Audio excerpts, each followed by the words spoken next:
Yo, what is going on, guys? Winner Kills here, and welcome to a brand new locals feature match. Here we are in round 2 for the week, and we've got Speedroids on the left, piloted by yours truly, versus Adventurer Prank Kids on the right. My good friend Joe, who is the, I guess if I had one way to put it, it's kind of like the raid boss of our locals, especially when he's on the Prank Kids deck, because he's pretty much unbeatable with the strategy. A very, very difficult opponent on the deck, especially when you add in on top of that the addition of the Brave or Adventurer engine. The deck gets a little absurd.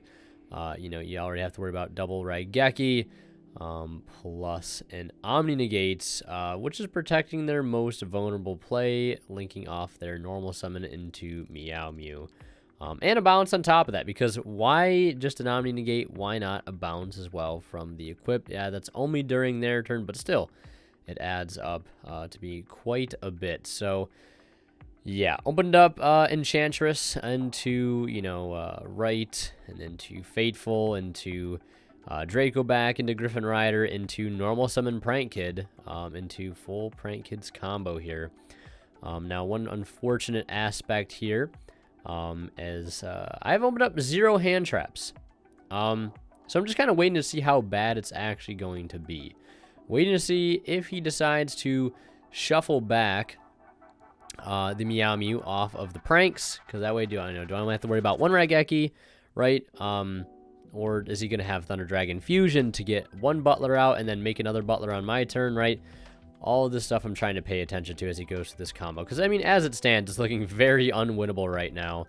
You know, just a couple of well-timed Raigekis into a hand full of Engine really isn't going to help so much. Because the normal summon in Speedroids is oftentimes pretty vulnerable. Especially if it's, like, removal.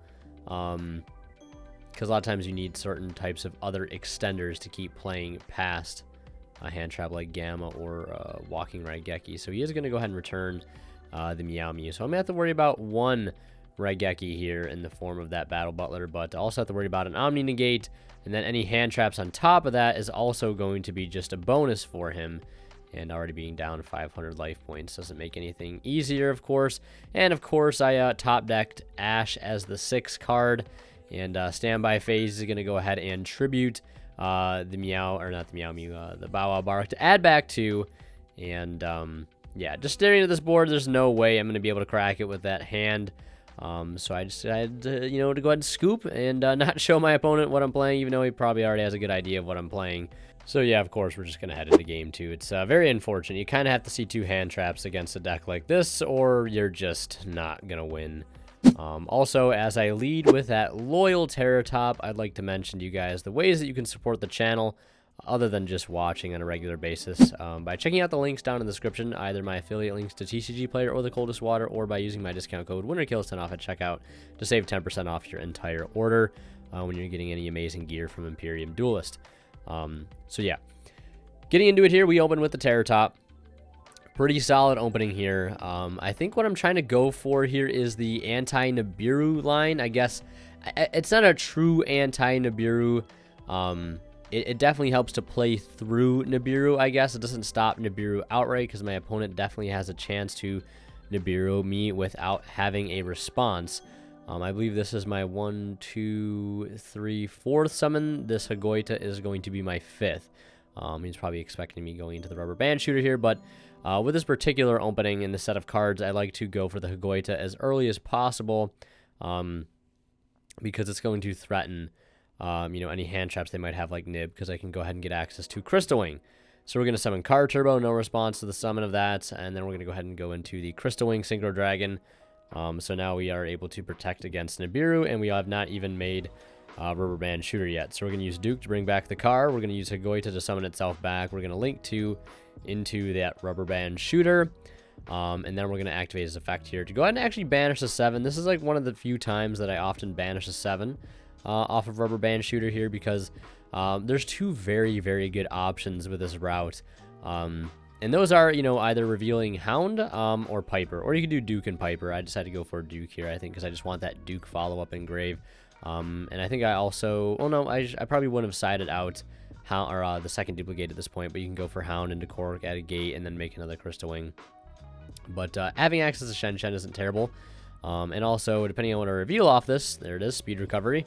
You know, we get to possibly make it a bit of a better end board, plus having follow-up here. That's why I really like the Banish 7 here. I think it's important to play at least one 7, because I know in past builds I've tried cutting a 7 completely, but in a situation like this, I mean, I guess I could do Hound and Duke. If I get Hound, I get the gate plus the second Crystal Wing, and if I don't get the Hound, I get the, you know, the second Crystal Wing plus the Hound follow-up regardless. I just don't get the gate. But resolving Piper is always very good, and, you know, you need a 7 to kind of do that. So here I go ahead and use Hagoita's on-field effect to tribute it to make everything on the field gain 1 level. That's going to make that Piper a 5. We're going to bring Hagoita back with the speed recovery, and we're going to go into the defense position, Baron to Fleur, just so we can kind of play around Lightning Storm. Or sometimes I'll have, like, I just, like, half commit to Lightning Storm protection, but, you know, it is what it is. He is going to have the Kaiju over top of the Baron de Fleur anyways, which is a little interesting, siding the Kaijus. I mean, I guess it's okay, because, you know, I don't put up too many big boss monsters, so being able to clear, like, the better one is not terrible. He is going to lead with the Enchantress again. That's kind of a threat, kind of a big threat. I have also Judgment Duplicate set here, so, like, I feel in the driver's seat right now, and I feel like if I let this Enchantress go through, you know, I may start to lose control of said driver's seat, so we're just going to go ahead and immediately negate that, because I don't have to worry about a normal summon Prank Kid here and being able to negate. He also has place as well, which is going to allow him to chain block, essentially rendering Crystal Wing useless anyways, in terms of trying to negate that normal summon effect after he links it off for Meow Mew. And I have multiple ways to stop him here. I could either Judgment the Meow Mew, make it so that Prank Kid effect is not fired in the grave, or I could just simply duplicate, bounce it back to his hand, and that's exactly what I decided to do. I bounce it back by banishing the Tekatomborg here, still have Judgment set, and I think I had an Ash in my hand as well, or I might have had a normal summon. Either way, we're into a game 3. Speedroids taking that one there pretty easily. Very easy to stop Prank Kids when you get to go first, but going second into their board as, yeah, it's a little bit, bit of a different story. So my opponent's going to go ahead and lead with the place, and place is going to go ahead and add him blue. And here at this point, I'm hoping he doesn't have Brave Engine, but there it is. Rite of Air Messier, and, or Rite of Air Messier, however you pronounce it. And, I have Ash in hand, and unfortunately I can't Ash that.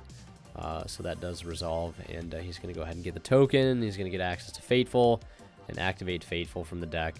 I make a bit of a mistake here, and this is totally on me. So I know that Fateful Adventure has 2 different effects. It has one that lets you get the equip, and it has one that lets you basically search. In most cases, it's going to be Griffin Rider. And I got mixed up what effect my opponent was using, because he didn't really make it too clear what effect he was activating. So I actually ashed the Fateful Adventure here. He was just using it to chain block his dropsies. So I ended up just ashing, regrettably, the effect to grab the equip. So he's still going to be able to get access to the Griffin Rider, and that's just misunderstanding on my part of not knowing what effect he was activating. So he's going to get the Griffin Rider, pitches a 1-for-1. And I have DD Crow in hand at this point, too. So I'm like, you know, I'm not completely hopeless here trying to play through this board. He is going to spec the Griffin Rider since he does control that Adventurer token. Go into the Doodle-Doo, trigger his, I believe, green engrave. Go ahead and send and add here off his respective cards. So yeah, I have the DD Crow, and I'm thinking, like, you know, what are the best things I can DD Crow against this particular deck? There's 2 things that come to mind. One is the Pandemonium that I know he's probably going to send here off of green, and the other being whatever he targets to add back off of his Bow Wow Bark in his standby phase, because I know this player pretty well. I know how he plays this deck, and I know there's going to be a Bow Wow standby pretty much every time to usually add back 2 different Prank Kids of the remaining colors that he needs in order to summon Battle Butler. I guess the third option would be hitting the Meow Mew. But, like, none of them seem really too great. I think hitting the Pandemonium probably sounds like the best. So you're going to see him activate Doodle-Doo here. I'm going to chain DD Crow, and I'm going to target that Pandemonium to banish it. So he has to have another fusion spell in hand, or else I don't have to worry about Butler. And that's a pretty good thing to not have to worry about, because I can play around one Griffin Rider, and I at least stopped the Draco back from, you know, coming out, even though, like, I used to think that card was, like, during either player's turn, but it's not, so, like, it wouldn't really been an issue. But either way, like, having to worry about, or not having to worry about Butler is huge. So he's going to activate Prank, summon a token, link off the token, and red into, I think he goes for another Doodle-Doo here. He might just go for a Bow Wow Bark. Yeah, so he is going to go for Bow Wow. He is going to burn for 500 and summon.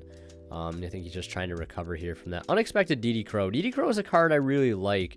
I mean, I don't know if it's worth maining, because I've had, like, I want to say a good handful of ideas of changes that I wanted to make to my current Speedroid list post that undefeated profile I shared on the channel a couple days ago.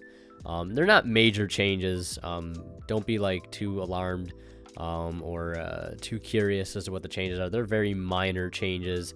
1 or 2 cards in the extra deck, maybe 1 to 3 cards in the main deck at most. And most of the changes really come from the hand trap lineup and what those defensive cards are going to be as the meta shifts. And unfortunately for me, my opponent has Thunder Dragon Fusion, which hurts a lot. So I thought I was in the clear by DD Crowing that Pandemonium, but he was just better and had the TDF. And I did top deck evenly matched. I'm feeling, like, really good about that, because I know that's going to force the Griffin Rider at least. Otherwise, everything goes but the token, because tokens cannot be banished face down. So frame 1 negate with the Griffin Rider there. No one is surprised by that. You have to, or else you just, like, hand me the dub on a silver platter. Yeah, so then we're going to continue into main phase 2. Normal summon Tekatomborg. You can already tell how well I opened by normal summon Tekatomborg, although it's not terrible normal summon Tekatomborg, especially if it's paired with literally any other wind extender, any other wind normal summon, whether it be Duke, literally anything, or even a speed recovery. You can still have access to your full combo. I have recovery here, and that's going to go ahead and bring it back. We'll attempt to bring back the Tekatomborg. And since I normal summon Tekatomborg to start the turn, I can revive him here, since Tekatomborg is you can only special summon him once per turn effect. His effective tribute to summon another Speedroid tuner from the deck is not a once per turn. And as expected there, my opponent is going to Meow Mew, and you know, use the Meow Mew for the Butler, blowing everything up. And I have a card turbo left in hand, and there's really not much else that can be done. I just go Duke, summon out the card, and I'm like, yeah, who am I kidding? You got it. Like, and my opponent also had a set Solemn Judgment, so, like, it didn't matter whatsoever. So yeah, Prankid's taking that one 2-1. Hope you guys enjoyed. Leave a like if you did, and if you want to see more of my content, click on one of the videos popping up on the bottom of the screen right now. And last but not least, a huge shout out goes to our Divine level channel members, and they are Tweeter0226, Pony Stark, Keith Sitters, Cadillacs84, and Black Ninja Money. Thank you guys so much, as always, for your extremely kind and generous support of the channel.